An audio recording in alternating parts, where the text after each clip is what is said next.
To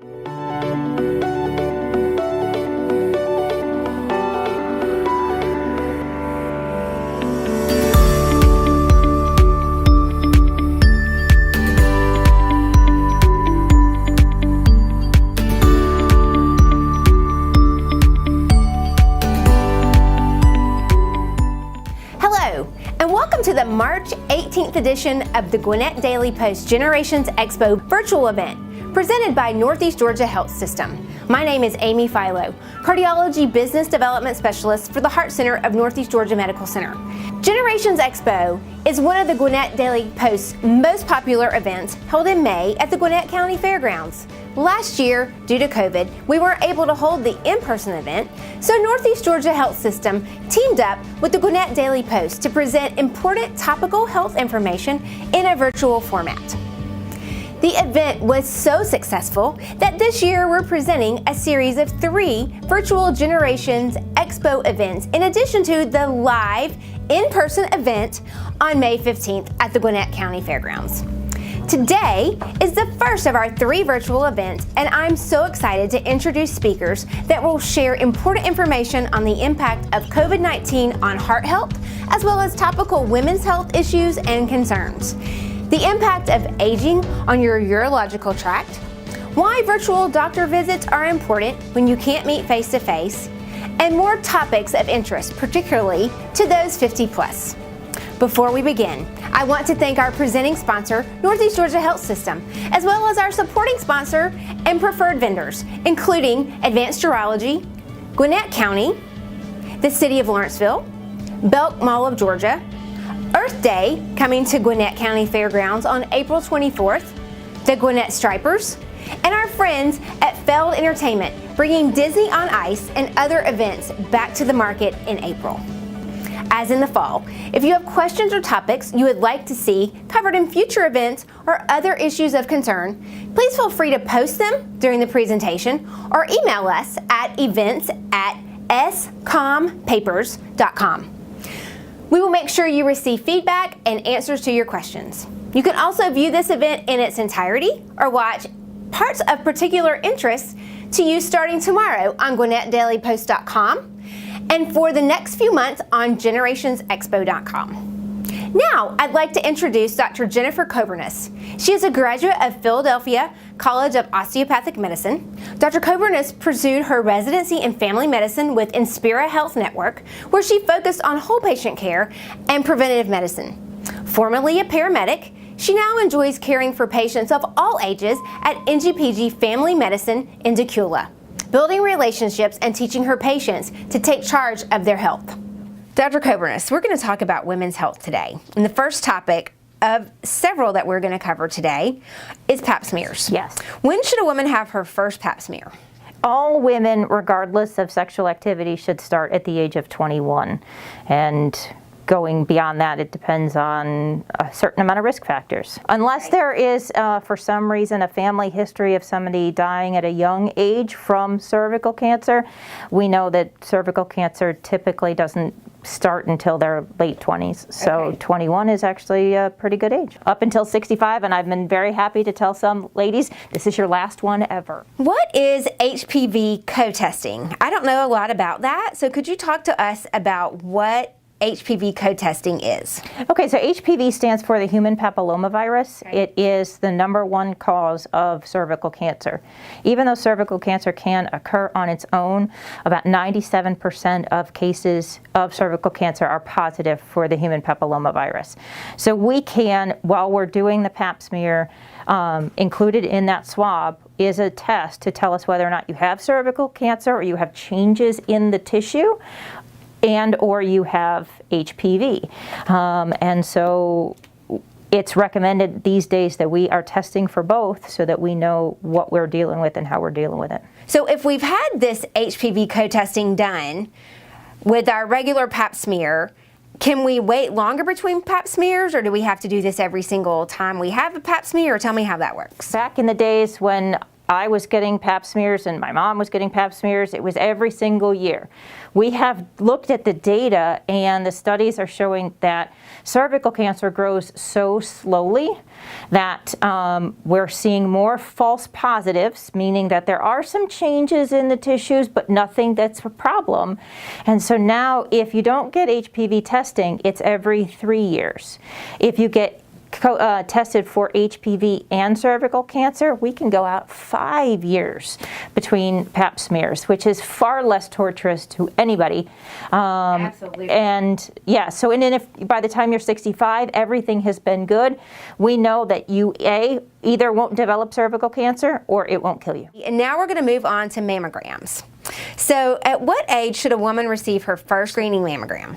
There's a lot of risk factors involved in breast cancer. Okay. And if you talk to the American College of Gynecologists, the American Cancer Association, the American Radiology Association, they all have separate guidelines. And not all of them are consistent. So if you have a personal or family history of breast cancer or cervical cancer, ovarian cancer, things like that, it increases your risk for breast cancer. If you started your periods before the age of 12, or you didn't hit menopause until the age of 55, you're at an increased risk for breast cancer. Of course, if you're not knowing that you've hit menopause until 55, you've already had mammograms, hopefully, so we don't need to worry about that. But other things is for the older population, I always have to ask, did you have DES back in the 70s? Because that's the drug that we now know, or we've known for the last little while, is hugely important in developing breast or cervical cancer. If you've been on hormone replacement therapy for more than 5 years, if you have never breastfed or were never pregnant, or your first child was born after the age of 30, it puts you at an increased risk for breast cancer.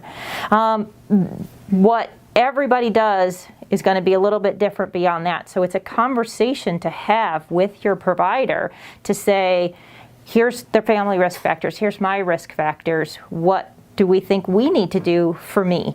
And I try and have that conversation with as many of my patients as possible. Somewhere between 40 and 50 is the average age to start having them. And I usually start the conversation in your late 30s, so we have an idea of where to go.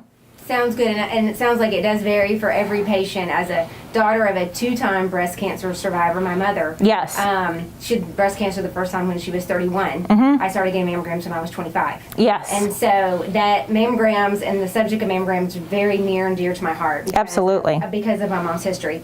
So talk to me a little bit about the BRCA testing, the genetic testing. Yes. Who should do it? Who should not do it? What does it mean? That type of thing. So it is basically a blood test that is going to determine whether or not you have the genetic predisposition for the BRCA1 or the BRCA2 gene. So it's easy to do as far as the testing itself goes, but it's definitely not something that everybody needs to do. If there is a breast cancer history in the family, and that's a first-degree relative, a sister or a mom that has had breast cancer, then we would rather have everybody tested so that we know what the risk is. But the unfortunate thing is that there's almost 60 to 80% of breast cancers that aren't BRCA related. So you can still develop breast cancer without these genetic abnormalities. So I would probably reserve it to those people that have a strong family history. How long do we need to continue getting mammograms? So we know that breast cancer is one of the leading cancer causes of death with women, and so screening up until the age of 75, especially on somebody who is active and relatively healthy, can minimize the risk of breast cancer actually killing you at some point in the future. So we schedule it all the way out to 75. So then how often are we having these mammograms? Conversation I have with a lot of my patients is, do you have that history? Do you have dense breasts? Do you have some other issues with, the hormone replacement therapies or whatever that means we should follow it every year? Or have you been good for a few years and we can make it now every 2? And so again, it's really going to be somewhat provider and patient dependent.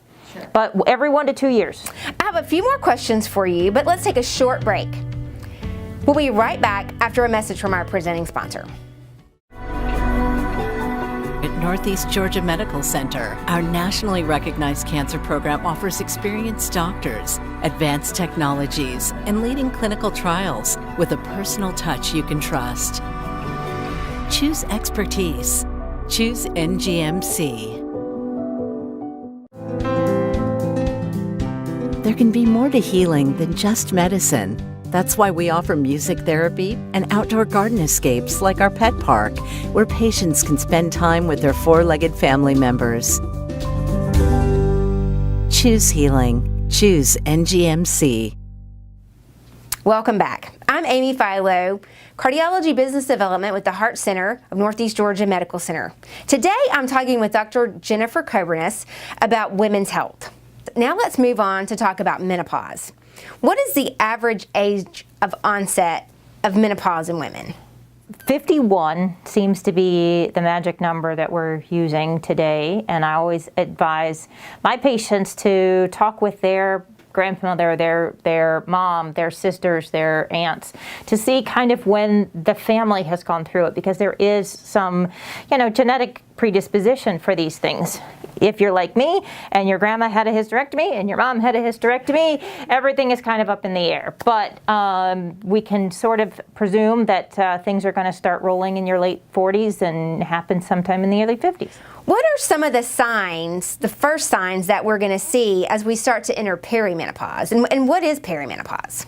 Perimenopause is that vague transition period from when your hormones do start to decrease and your periods are going to start to change, and that's going to be the number one symptom. So if you're not on any form of birth control or any kind of device that is going to alter your period, like birth control pills, the IUD, the patch, shots, whatever, and you still have a regular monthly menses, you're going to notice it's going to be longer, it's going to be shorter, it's going to be more frequent, it's going to be less frequent, it's going to be lighter, it's going to be heavier.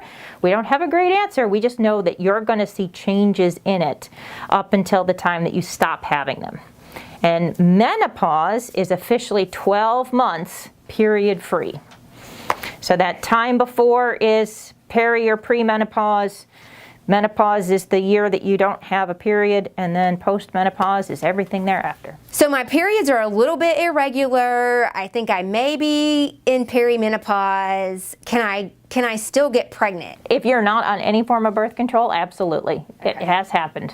So if you don't want to get pregnant, talk to your doctor about your options. So if I want to know if I'm approaching menopause or if I'm in menopause or in perimenopause, is there a way to have my hormones tested so I'll know exactly where I am in the process? And that's a great question, and that's a question that we get asked a lot in our offices. And the answer, unfortunately, is not really. Because hormones are cycled on month to month, and they change from 24 hours to 24 hours, we have to time it exactly at the right time.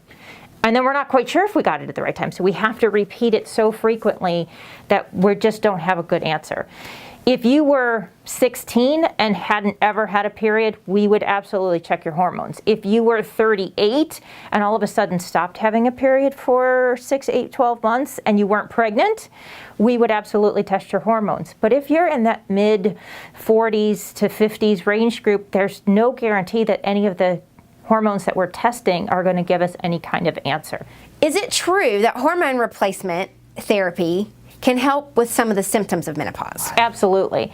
And hormone replacement therapy is not what we thought it was back when our moms were kind of going through this. It's, first of all, not something that we want to be on for more than 5 years or so at a time, because it does increase your risks for cancer. But it can be very successful in improving the symptoms of hot flashes, night sweats, cold sweats, the fogginess that some women get. And so it's definitely something that we have a conversation about, talking about, and seeing what our options are. What are some of the risks that are there if we choose hormonal replacement therapy? The increased risk of cancer, okay. And the increased risks of blood clots are unfortunately one of the side effects that we have with any hormone, birth control or hormone replacement therapy in menopause. And so we just watch for a few things, and we have that conversation on things that you should look for and be aware of, and we go from there. Are there any herbal supplements or bioidentical hormones or anything like that a woman can take to help ease some of those symptoms? most of them are not medically determined that yes, they will or no, they won't, but they're pretty safe. So I absolutely encourage women to try black cohosh or evening primrose or, primrose oil. Even soy-based options may, because there's a higher estrogen level in the soy products, that may be helpful for some. They don't work for everybody. But if the over-the-counters are not working and you're not quite sure you want to do the hormone replacement therapy because maybe you've got some risk options, there's a whole bunch of medications in the middle that we can. Some of those fall into the antidepressant category, some fall into the blood pressure category, things like that, but we use them in different doses for these different things, and they can be pretty successful in making the symptoms much more manageable. We've talked a lot about menopause and some of the signs and symptoms and things like that, but talk to me about osteoporosis, because I know as women get older, that's something that they're concerned about. So what can we take for osteoporosis prevention? Can you tell me more about that? So osteoporosis is a condition where your bones are structurally weaker than they had been in your 20s, 30s, and 40s. Osteopenia is the precursor to that. So you've got your bones from your 20s and 30s, you've got weak bones in the osteopenia category, and then the osteoporosis is definitely where you have an increased risk of fractures. And that means that, if you fall and you don't break anything, great, but you have an increased risk of breaking something even without falling in osteoporosis. So you get up to make a sandwich and all of a sudden your back starts hurting, but you didn't really do anything. That could be a compression fracture. So weight-bearing exercises are one of the things that we highly recommend because it's not a medication, but calcium supplementation and vitamin D have been shown to help reduce the risk of osteoporosis, reduce the risk of fractures. Most of the calcium that we recommend you take in through your diet, so the milks, the cheeses, even things like kale, sardines, almonds, broccoli have a lot of calcium in them. And there are some foods that have vitamin D, but vitamin D typically comes from the sunshine. So 15 minutes a day outdoors, it doesn't necessarily have to be at noon, but that can help improve your fracture risk overall. Okay, you mentioned weight-bearing exercise. Tell us what you mean about weight-bearing. For somebody who doesn't do any exercises, it can simply be doing some squats or walking or step climbing, things that are going to use your own body weight to help strengthen your muscles. Walking is definitely a very beneficial thing for your cardiovascular health as well as for your bone health. And so if there's any questions about that, we not only can provide you with some of that here in the office, but we also have physical therapy people that can help get you on the right track of starting an exercise program for osteoporosis. Is there a way I can take too much vitamin D? Vitamin D is one of the fat-soluble vitamins, and what that means is that when you take in all these vitamins, some of them bind to water and are therefore easily excreted. Vitamin D, E, A, and K actually bind to the fats in the body, and those don't leave your body easily enough. So yes, you can overdo it, which is one of the reasons why if I put you on supplements, I recheck you in 12 weeks or so to see where your levels are, because we don't want you to get too high. Fatigue, confusion, kidney failure, increased thirst. There's a lot of different side effects that increased vitamin D can have. And smell actually is one of them, which is kind of confusing in this whole situation of COVID, because we want you to have plenty of vitamin D, but we know that there are risks. So, is there anything that we can do to prevent osteoporosis? Between your diet and your supplementation, about 1,200 milligrams of calcium, with vitamin D, 800 international units, weight-bearing exercises, stop smoking, limit your alcohol, and have a healthy diet. So we're covering a multitude of topics today, and I would be remiss if we didn't talk about a topic that's near and dear to my heart, no pun intended, but cardiovascular risks. Yes. So talk to me about cardiovascular risk for women. I would love to, because it is unfortunately higher than the breast cancer rates for the #1 killer of women. And unfortunately, with a lot of women, it's what we call a silent disease. You don't know that you have it. There's really no good screenings for it.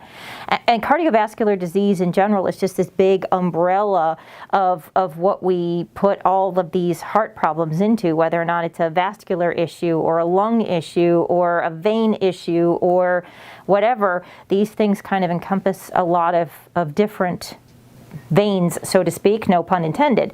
One of the main things is heart attacks. Kind of joke about it when I talk to my women about it, thinking that this is the Hollywood heart attack, because you always see that pictured on TVs and movies. And women are usually a whole lot different, especially as we age. Our bodies respond to the physiological events so differently. So the biggest complaint that I saw on the ambulance as a paramedic, that women having heart attacks in the moment are, I just don't feel right and I don't know why. Something is wrong and I can't really tell you what it is. So you're nauseous, you feel tired, you feel a little short of breath, you feel a little dizzy, you have pain, but maybe it's not really sharp, or maybe it's not really heavy. It's in the right side, it's in your neck or jaw, it's in your shoulders, it's in your back, it could be anywhere. Maybe you have some nausea or some abdominal pain, some vomiting. It's vague. It's not this crushing chest pain, elephant sitting on my chest, I think I'm having a heart attack and I'm going to die. It's, I just don't feel right, but I don't know what's going on. And those are the times that you need to call 911. You need to go to the hospital. Call me if you think you are having an issue, and I can tell you what I think you need to do, but urgent care can't help, primary care can't help. You need to go to the hospital. So you've talked about heart disease being the silent killer of women. So if it's the silent killer, how do I know if I have heart disease? So the risk factors for heart disease are going to involve high blood pressure, diabetes, high cholesterol, family history, being overweight or obese, an unhealthy diet, sedentary lifestyle, drinking too much alcohol, and stress.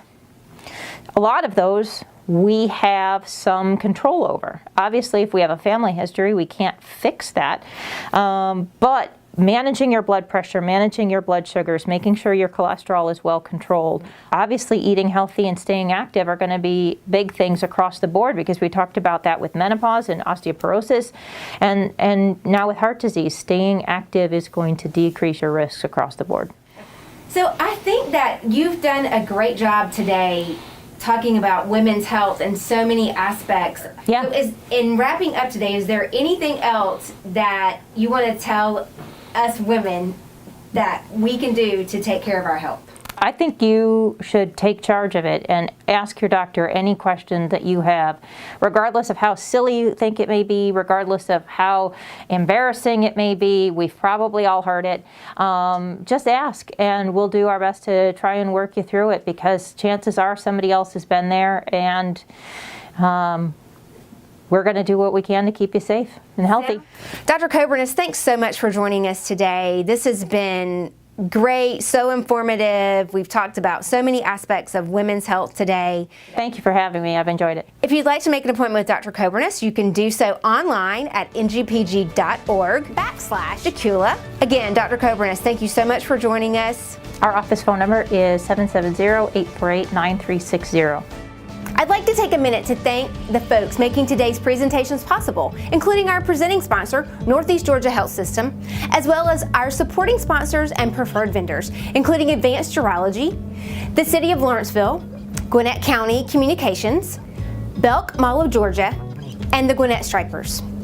Before our next presentation, please watch these messages from one of our supporting sponsors, Feld Entertainment. Check out these exciting events that are coming in April. Please visit each show's website to learn the safety precautions they are taking that will enable you to enjoy entertainment in a safe environment with your family and friends. Disney on Ice invites you to dream big. Join Moana on her journey to believe in herself. Be inspired by Miguel's passion. Rediscover the power of love with Anna and Elsa, and see how anything is possible when you explore your world. Disney on Ice presents Dream Big.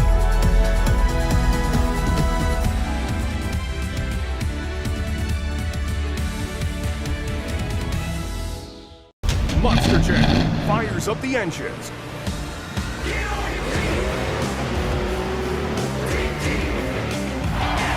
These world champion drivers push these trucks to the limit.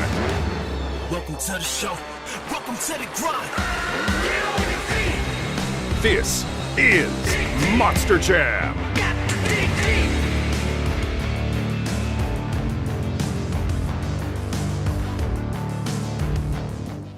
I'd like to introduce our next keynote speaker from Northeast Georgia Health System's Heart and Vascular Service Line, Dr. Habib Samadi. Dr. Samadi is the Heart and Vascular Service Line leader and will be discussing with me today COVID-19 and its impact on your heart. Welcome, Dr. Samadi. Thank you. It's a privilege to be here. I have to take a minute just to welcome you here to Northeast Georgia and to our Heart and Vascular Service Line. I know you're our new leader of this service line here. That's such a flagship of our hospital system. So I really want to take a minute to welcome you. Thank you so much. It's really a privilege and an honor to join such a wonderful health system with such deep roots and tradition in heart and vascular. And frankly, throughout the health system, I think the aspects of our health system here that are unique are that we're so centrally entrenched in the community. I think the bond and the interdependence with the community is very, very special. It is, and it's had such a history here in this community and the surrounding areas for so many years. So you've been here a little over a month with us. So tell me a little bit about your background, where you are coming to us from. So I'm an interventional cardiologist. I come to us from Emory University, where I've had the privilege of working for the last 15 years. For the last 10 of those, I've directed the interventional cardiology program. And for the majority of that time, I was director of the cardiac cath lab at Emory University Hospital. And it has been a honor to work there because, as you know, the whole field of interventional cardiology started in the Atlanta area, and Emory was really the cradle of that field. So it was a huge honor to be part of that. But in my 15 years in the Atlanta region, I've been a secret admirer of Northeast Georgia Health System. That's funny. That's awesome. Because you guys, under the leadership of Carol Burrell and other leaders here, have had an unbelievably committed group of people that have worked in the heart system. And I think the emergency medical services is absolutely unique here. And the care that's given to the whole Northeast Georgia community, including down to Gwinnett and parts of Atlanta and elsewhere, is absolutely first rate. The cardiac surgery is outstanding, the interventional cardiology, the imaging. We've gotten all these awards over the last 10 years. That's correct. It's honestly such a privilege to join an amazing health organization. Give me just a little snippet of your vision for what we're going to do here in the Heart and Vascular Service Line at Northeast Georgia Health System. Yeah, I think we're going to leverage the unbelievable patient community we have and the interdependence of the health system with the community in order to build one of the very top heart and vascular institutes in the country. Now, we're going to do that building on the wonderful trajectory of the program, but I think what we're going to continue to focus on is to be completely patient-centric. If you present to us in our health system with a problem that involves one of your heart valves or one of the heart arteries or the electrical system of the heart, we're going to not focus on which type of doctor you land with or which kind of nurse or technologist. We're going to focus entirely on what your problem is and bring all the experts together to weigh in, give you the advice, and bring the best possible care. And while that sounds obvious, there are a lot of healthcare, as we know, healthcare systems where that does not happen. For instance, if you have a back problem, if you fall with an orthopedist or a neurosurgeon or a medical doctor, you'll get different types of care. And we pride ourselves here at Northeast Georgia of providing patient-centric care that's totally independent of which doctor you land with, because there's a whole team that are going to look at you. So I think that's going to be a key aspect of it. I'll tell you the two other special ingredients we're going to put into this. One is that we're going to be enriched and informed by cutting-edge research. And we're going to recruit the sort of national and international talent here to bring the top research to provide to our patients. Because in medicine, the field is moving so fast that unless you're on the cutting edge of that, and unless you're providing that care to your patients, you're not doing your community a service. And we want innovation. We do want our area in Georgia and the whole state of Georgia to end up being a real hub for innovation, for engineering, for science, and for new spin-offs and companies that come out of this area. And I'm absolutely delighted that the healthcare system at Northeast Georgia is invested and fully committed to that vision. And I'd love to be a small part of making that a reality for us. Well, I love that. And as your cardiology business development person, that even makes me more excited to hear all the exciting things that are coming down the road for the health system and the heart and vascular service line. We're about a year into this COVID pandemic. What do we know now about how COVID affects the heart? Most people think of COVID as primarily affecting the lungs. It turns out the virus requires a certain receptor that is present in some of our cells in the lungs, in the gut, and in other areas. That's called the ACE receptor, by the way. So the ACE2 receptor and the virus kind of work in conjunction to go and injure the tissues of the body. And then the body, in the absence of a vaccine or in the absence of antiviral therapies, the body then mounts a very, very aggressive immune reaction to try to fight it off. And it's often the combination of the initial insult by the virus and the body's aggressive response to it that damages your tissue. It also affects the heart. And I would divide how it affects the heart in two main ways. So people that have heart disease, whether it's valve disease, disease of the muscle of the heart, disease of the arteries of the heart, are at a higher risk of developing the COVID syndrome, the disease. And it may primarily affect their lungs, but they just present a high-risk group, as do diabetics and people with kidney disease. So that's the one big area where the heart affects it. The second is that the virus itself can affect the heart muscle. And it affects it through either direct infection or it affects it through predisposing the body to develop clots. And the clots can happen both in the artery and in the veins, and those clots block up the blood flow to the heart, and then the heart doesn't see blood flow and gets damaged. And then once the heart muscle gets damaged, whether it's through the virus directly, whether it's through the body's aggressive reaction to try to kill the virus, or whether it's through blood clots, then the heart muscle reacts in ways where you get swelling, you get shortness of breath, the lungs flood up, and then you get these abnormal heart rhythms, and eventually people can die from that. So the heart is a very important organ for us to survive, and the COVID virus does impact it dramatically. We'll be right back after a message from our presenting sponsor.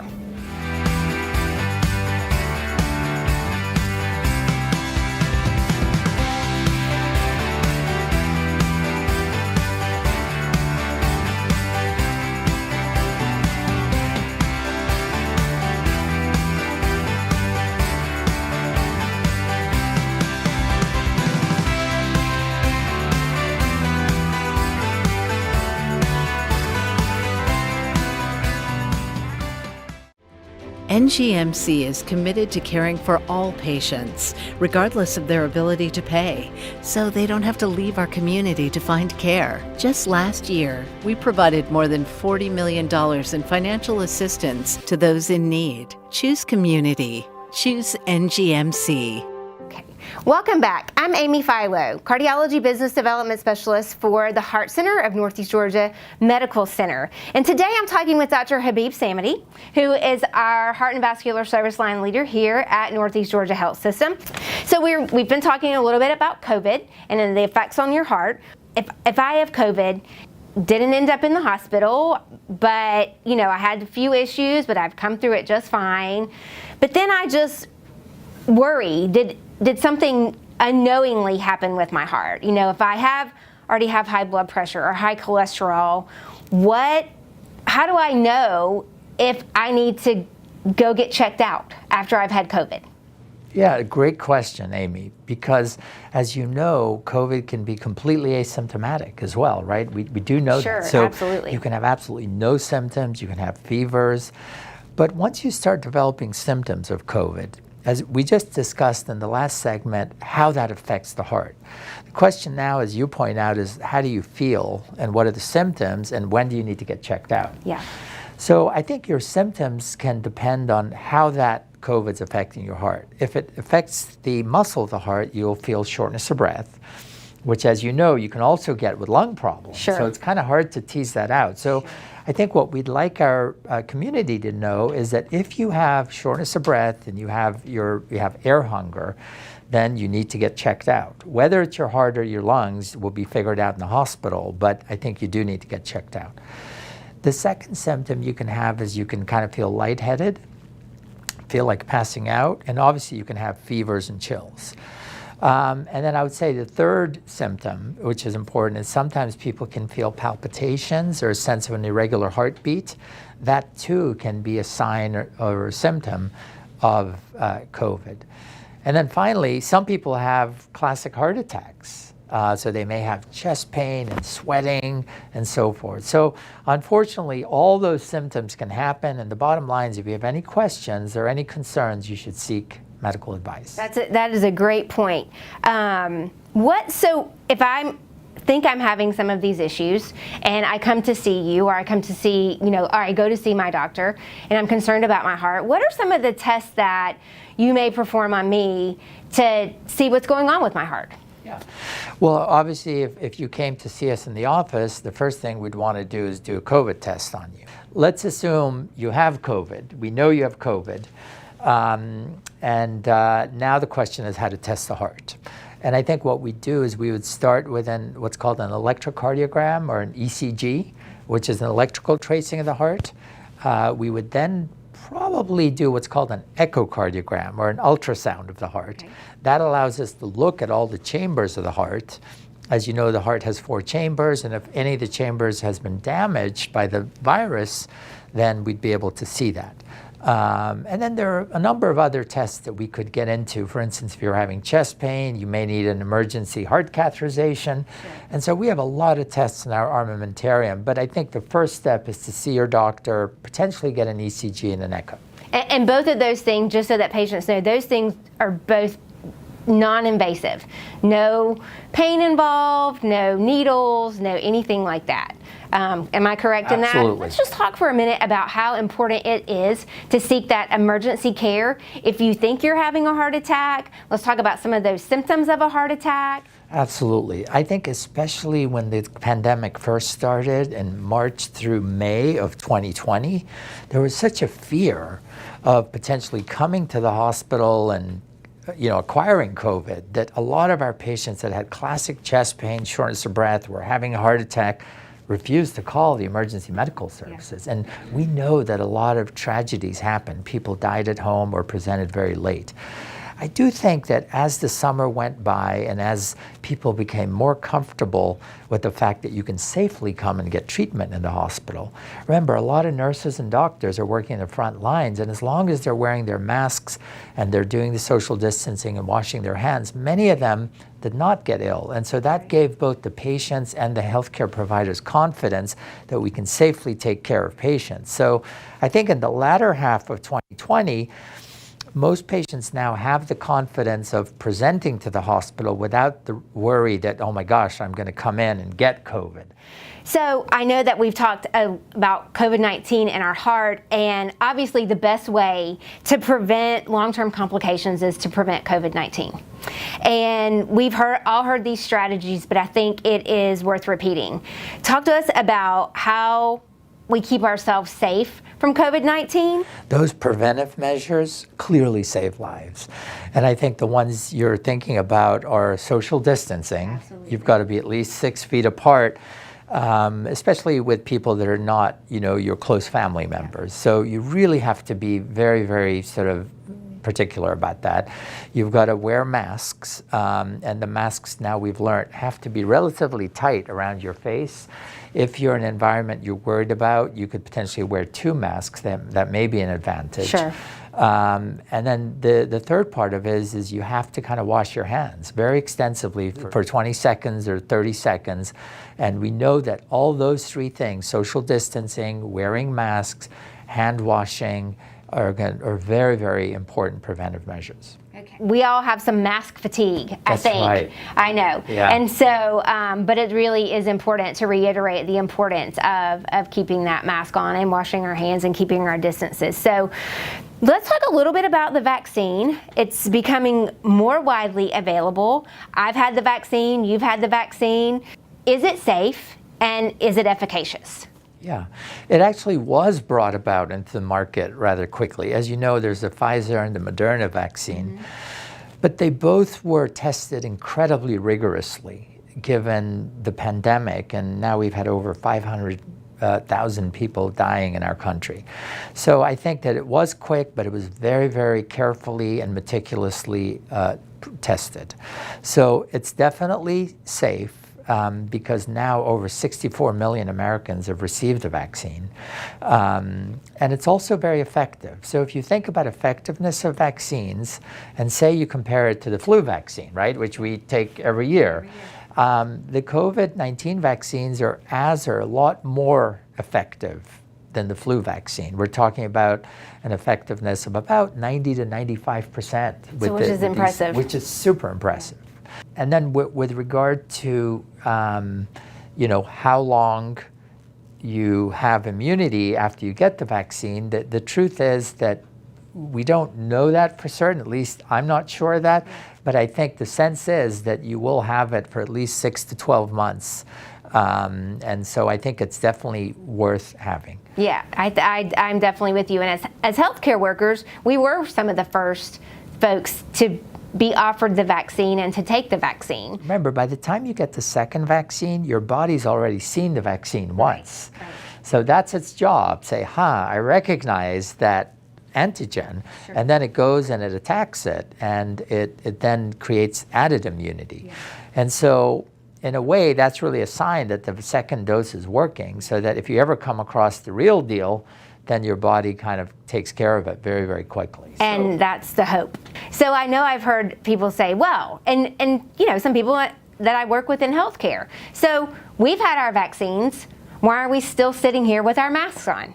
So just remind us how important it is, even after you've had the vaccine, to keep that mask on. Number one is that, as you come across people, you don't really know who's had the vaccine or not. So, you can't sort of necessarily alter your actions based on whether someone's had the vaccine. But the second issue is, remember, we said the vaccine is about 90 to 95% effective, not 100%. And when you're talking about our whole country of over 300 million people, that 5 to 10% is a significant number. Sure.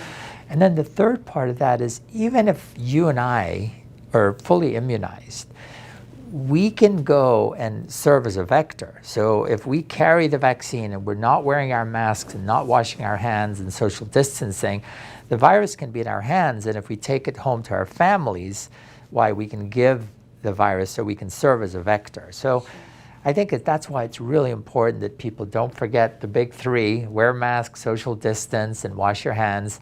And then, over time, as we develop herd immunity, hopefully in the next 12 to 18 months, we can start getting rid of the masks. Which will be wonderful. But until then, we're going to wear our mask, and we're going to do our best to keep everyone safe.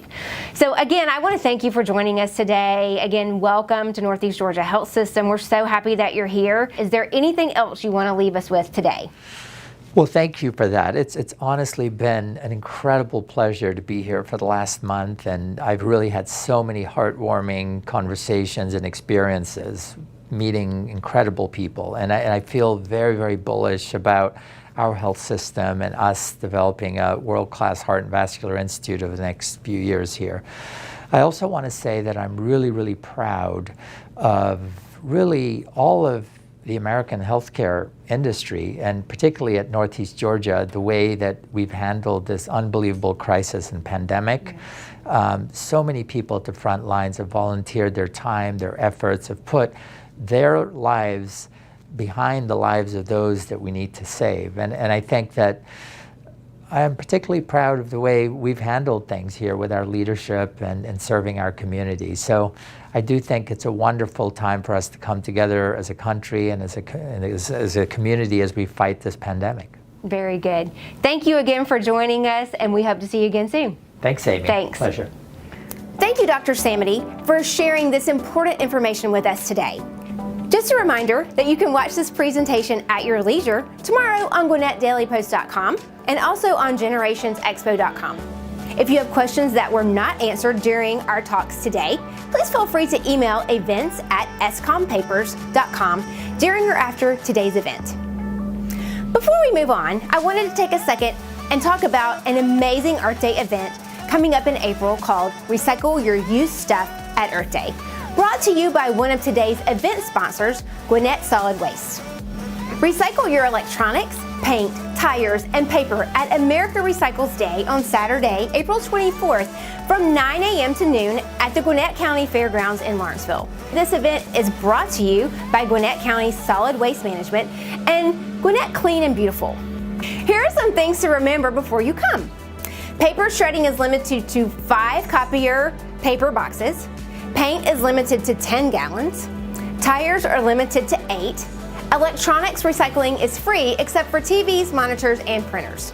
There is a $35 cash fee per projection or console TV, $15 cash fee per TV or computer monitor, and a $5 cash fee per printer.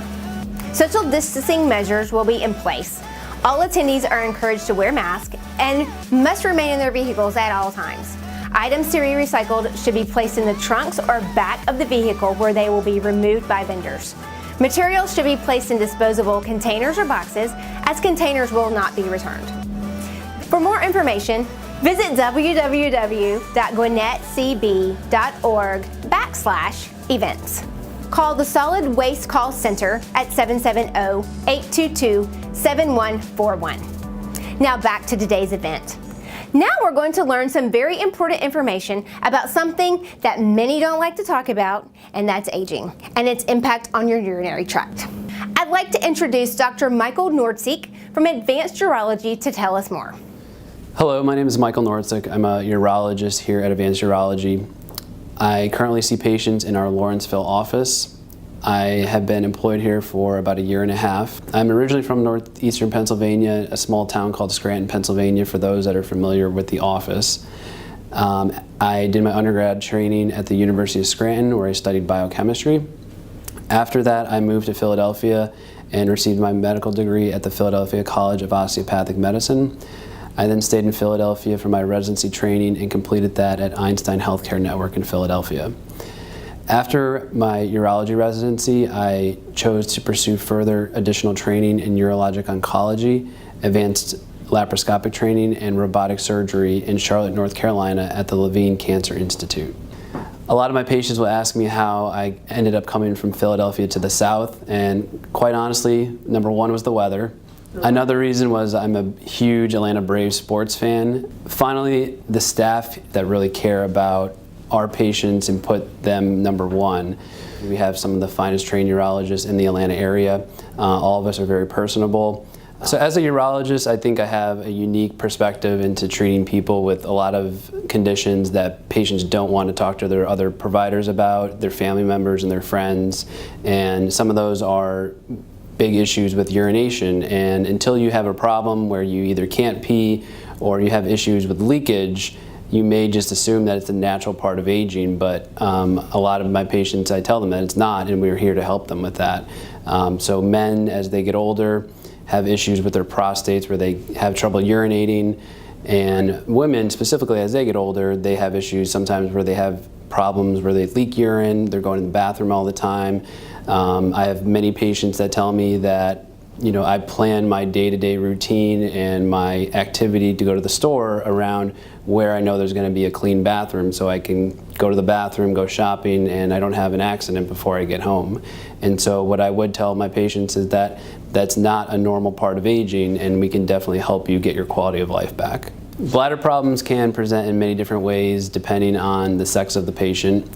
For instance, for men, bladder problems can be weak stream, dribbling, going to the bathroom frequently, waking up at night, and quite to the point where men may have problems where they can't urinate at all. And for women, their bladder problems typically begin also with frequency, urgency, could be waking up at night, leakage because they don't get to the bathroom in time, leakage when they laugh, cough, or sneeze. They may notice that their leakage begins with being managed with a liner, and now they're beginning to progressively get onto wearing pads or diapers. None of that is a normal part of aging, and we could definitely help intervene and help the patient get their quality of life back sooner. I think a patient should come and see us when they notice that it is beginning to affect their daily quality of life. If you talk to your primary doctor and they're concerned about something, and also we don't just deal with urination problems, we also deal with issues with erections, curvature with erections, testosterone problems for men, kidney stones. Many people might ask what a urologist is, and to this day my mom still doesn't know exactly what I do, but as a urologist I'm a surgeon that deals with the organs of the urinary system, beginning with the kidneys to the ureters, which are the drainage tubes of the kidneys, to the bladder. Men have a prostate, and also we deal with testicles in men, and so any disease state or condition that involves those organs we treat. So obviously with COVID-19, all of our locations have had to make some adjustments to still adequately, safely see our patients. All of our staff do wear masks at all times while in the building.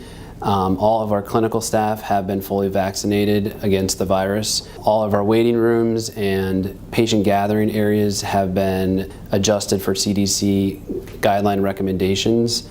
All visitors and patients are being screened at the door with temperature checks. In addition to that, we have 7 surgical centers scattered across the Atlanta metro area to provide high-quality outpatient care for our patients, thereby allowing you to still get treated and not having to go into the hospital with the concern of contracting COVID at the hospital. Here at Advanced Urology, I believe we employ some of the best trained urologists in the Atlanta metro area. We are now utilizing outpatient robotic surgery at one of our surgery centers to provide high quality care for our patients at a better value than can be performed at the hospital. We also utilize minimally invasive techniques for surgical management of BPH or issues with men having urination problems. We also offer minimally invasive treatment options for women with incontinence. One of the biggest things I pride myself on is being able to offer same-day appointments to our patients, and also same-day surgical treatments if your condition needs surgical management. And for the patients that may be listening to this or watching this that may feel embarrassed about their potential medical condition, I would say please come and see us. This is not something that you should live with in fear or be embarrassed about. This is something that I see every day and my staff and I deal with every day, and we handle it discreetly and with confidence and confidentiality. So please, if embarrassment is one thing that is keeping you from coming to see us, please trust us and we will take very good care of you. The number to schedule an appointment is 678-329-9752. Again, that number is 678-329-9752. Thanks to Advanced Urology for that helpful information. Monster Energy AMA Supercross and FIM World Championship. See the world's elite motocross riders race for the series points lead. 22 riders in the starting gate believe I will be champion. Be there to see who wins the round at Atlanta Motor Speedway. Unbelievable! I cannot believe what I just saw. Don't miss Monster Energy Supercross action. April 10th, 13th, and 17th. Visit supercrosslive.com to get your tickets today.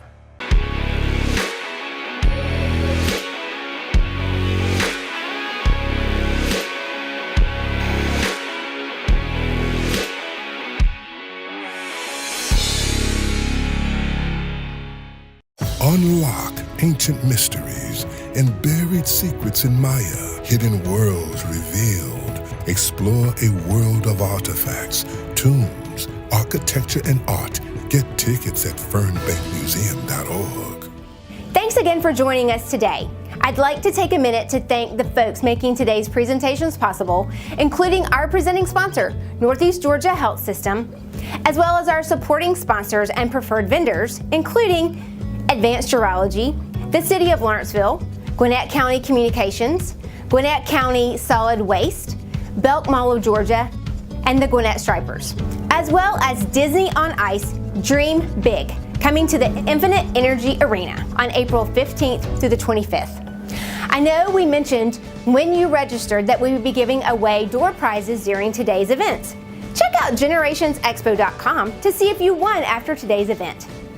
If you win, you will also receive an email with all the details. Grab your friends or make it a date night in the comfort of your own home and join us this April for Good Taste Gwinnett. This year's event will be a virtual cooking showcase featuring local restaurant chefs whipping up their signature dishes and sharing their secret cooking tips. Watch for free each week and go to goodtastegwinnett.com for tickets and information. Special purchase of a VIP ticket receives a free goodie bag. Just make sure you don't leave any food lying around once you're done. Join us for Good Taste Gwinnett, powered by Jackson EMC and Publix Aprons Cooking School. COVID-19 has definitely impacted our lives. From simple things like going to the grocery store to our ability to spend time with our families and friends. It is important that you make time for your own health and wellness during these strange times. Don't ignore what your body is telling you because you don't feel comfortable making a trip to their office. That's the message in this next discussion about the benefit of video visits. Please welcome Adam Pine, Director of Physical Access and Scheduling for Northeast Georgia Medical Center. So video visits, really, there's a lot of pros to them. One of the big pros is that you really are able face-to-face interact with your provider, and that provider also has an opportunity to interact with you in your home. And it really is, in many ways, a face-to-face visit, just as you were here in the building. The Heart Center has quickly adapted to the changes we've all been dealing with, as we recognize that our patients are probably the most vulnerable population that we serve. We've rapidly adapted to telehealth, telemedicine, type of virtual visits to better serve our patients. To basically get started with a video visit, you're probably going to be on the schedule or you're calling one of our centers and asking for an appointment. From that standpoint, if you have an existing visit, it'll be transitioned to a telehealth or video visit. And from there, really from a patient perspective, just as if you were preparing to come to our clinic, you're gonna, gas up your car, you're gonna get in your car, you're gonna turn it on. So kind of using that analogy, for a video visit, you're gonna download our Zoom application. That Zoom application is really the car that will get you to the video visit. Our patient portal, MyChart, uses Zoom, so basically it's just a car in the background. You can go onto your MyChart app, you'll see your video visit there listed. You can click on there, you do a virtual check-in process, and then from there, when you get virtually checked in, it'll say, you can be ready for your visit. So the benefits of the virtual visits or the video visits that we've been doing are obvious. I mean, there's no parking, there's no traffic, there's no waiting room delays. It's almost as if the physician, as me, or our advanced practitioner are waiting for the patients to join us. And I feel like my patients are more focused. They're more focused when I give them instructions regarding medications because they don't have a lot of other distractions. The feedback that we received from our patients about video visits has been very positive. There's always that technology learning curve, and that's really, I think, to prepare for the video visit, it's really a good idea to download the Zoom application, talk with your friends, talk with your families. I know a lot of churches are using that for their worship services, so really trialing that out before. But I think from a patient perspective, it's been very, very positive. They've enjoyed being able to connect with their care providers who they have very strong relationships with.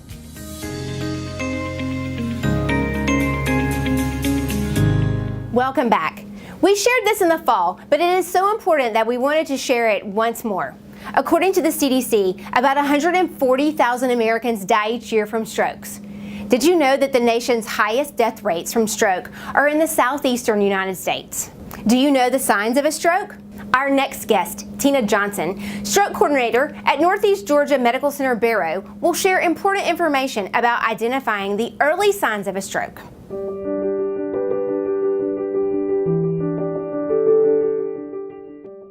We're speaking with you today about May being Stroke Awareness Month in the United States. Stroke occurs approximately every 40 seconds in the United States, and this equates to about 795,000 stroke patients per year.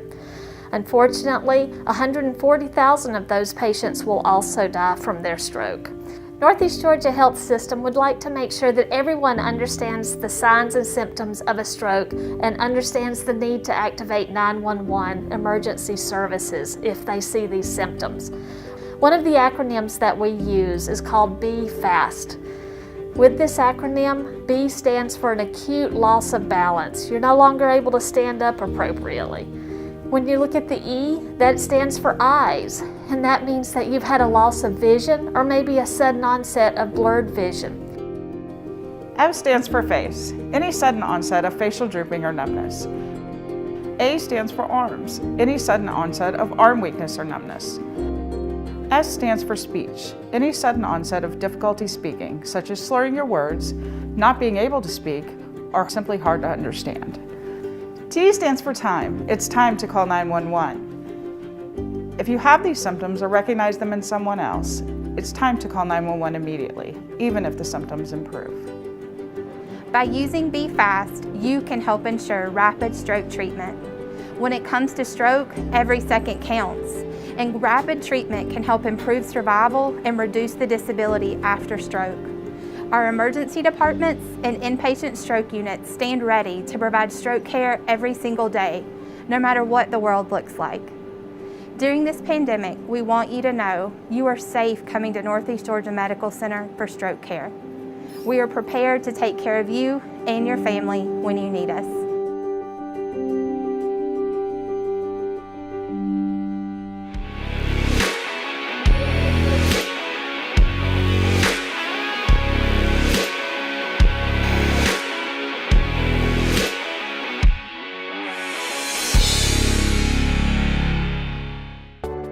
Join us when the Generations Expo Live event returns to Gwinnett County Fairgrounds on Saturday, May 15th from 10 a.m. to 2 p.m. Visit with representatives from companies that offer services such as healthcare, senior lifestyle, wellness, nutrition, entertainment, and more, targeted for the 50 and up boomers and seniors. Admission is free, and the first 200 will receive a goodie bag with special offers and sponsor gifts. Check out generationsexpo.com for more information and updates. That's Generations Expo Live event presented by Northeast Georgia Health System, May 15th. Register today at generationsexpo.com. Thank you for joining us today for Generations Expo virtual event presented by Northeast Georgia Health System. You can view this event in its entirety or watch particular areas of interest starting tomorrow on GwinnettDailyPost.com and over the next few months on generationsexpo.com. Our 2020 fall virtual events are on the site as well, so you can watch those if you missed them or if you want to rewatch them. Be sure to save the date, May 15th, when Generations Expo will be live at the Gwinnett County Fairgrounds from 10 a.m. until 2 p.m. The first 250 will receive a goodie bag filled with items from many of our exhibits and sponsors. There will be health screenings and opportunities for you to ask any health questions that you may have. Of course, we are following event COVID guidelines, including temperature checks, face masks, and traffic flow controls and directionals. This event is free. Register today at generationsexpo.com. Thanks again to our presenting sponsor, Northeast Georgia Health Systems, as well as our supporting sponsors and preferred vendors, including the City of Lawrenceville, Gwinnett County, Advanced Urology, Gwinnett County Solid Waste, Belk Malo, Georgia, and the Gwinnett Stripers. Don't forget, there are some fun things coming in the next few months, including Disney on Ice Dream Big, April 15th through 25th at the Infinite Energy Arena. Monster Jam, April 24th and 25th at the Atlanta Motor Speedway, and the Monster Energy Supercross, April 10th, 13th, and 17th, also at Atlanta Motor Speedway. Keep healthy, and we'll see you at the May Generations Expo live event at the Gwinnett County Fairgrounds.